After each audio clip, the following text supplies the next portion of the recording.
तो आज से हम लोग क्विक रिवीजन का सीरीज शुरू करने जा रहे हैं, जिसमें कि हम लोग मैथमेटिकल फिजिक्स फर्स्ट डिस्कस करेंगे।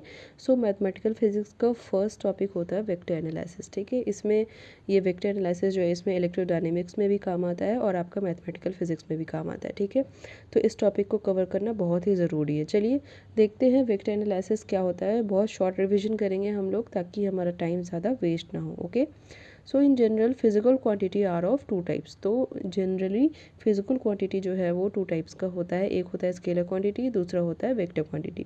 स्केलर क्वांटिटी क्या होता है? The quantity which have only magnitude is known as scalar quantity. Example distance, speed, mass, temperature etcetera. Okay, दूसरे हाथ पे देखिए वेक्टर क्वांटिटी क्या होता है? The quantity which have both magnitude and direction known as the vector quantity. तो vector quantity में magnitude भी मिलेगा प्लस डायरेक्शन भी मिलेगा, उसको हम बोलेंगे vector quantity. Okay, so example यहाँ पे क्या होगा? Velocity, displacement etcetera. ओके, अब हम वेक्टर्स को रिप्रेजेंट कैसे करते हैं? देखिए वेक्टर्स को हम रिप्रेजेंट करते हैं एरो से, जिसमें कि हमारा हेड जो है वो बताता है कि ये एरो जो है वो बताता है कि ये हेड है और ये पीछे का जो पॉइंट है ये टेल है, और इसको हम ऐसे रिप्रेजेंट करते हैं, this is a vector. Okay, so vectors can be classified as. अब यहाँ पे देखिए एक चीज़ ध्यान देने वाली है, स्केलर में जो है वो सिर्फ मैग्नीट्यूड पे डिपेंड करता है, लेकिन वेक्टर क्वांटिटी जो है वो मैग्नीट्यूड प्लस डायरेक्शन दोनों पे डिपेंड करता है।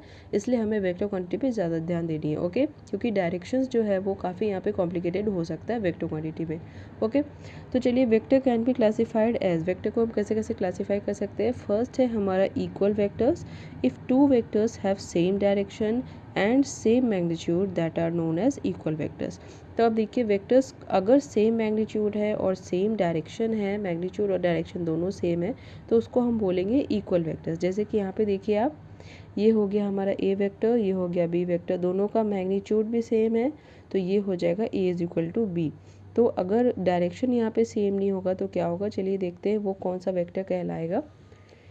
तो वो हो जाएगा हमारा, that will be negative vector. Okay, देखिए ये हो गया हमारा नेगेटिव वेक्टर।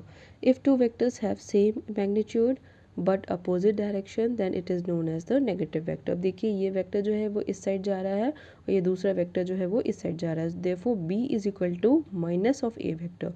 इसको हम बोलते हैं नेगेटिव वेक्टर। साइक्लिक वेक्टर क्या होता है? देखिए if head and tail of A vector are at same point then it is known as cyclic vector. अब किसी सर्कल को हम ड्रॉ करते हैं, ठीक है, तो टेल और हेड जो है वो सेम पॉइंट पे आ जाएगा। ठीक है, जैसे कि देखिए ये सर्कल हो गया, तो ये टेल हो गया और ये हेड हो गया, तो ये दोनों सेम पॉइंट पे आ गया, तो इसको हम बोलेंगे cyclic vector. Okay, unit vector क्या होता है? देखिए magnitude of A vector is unit then it is known as unit vector.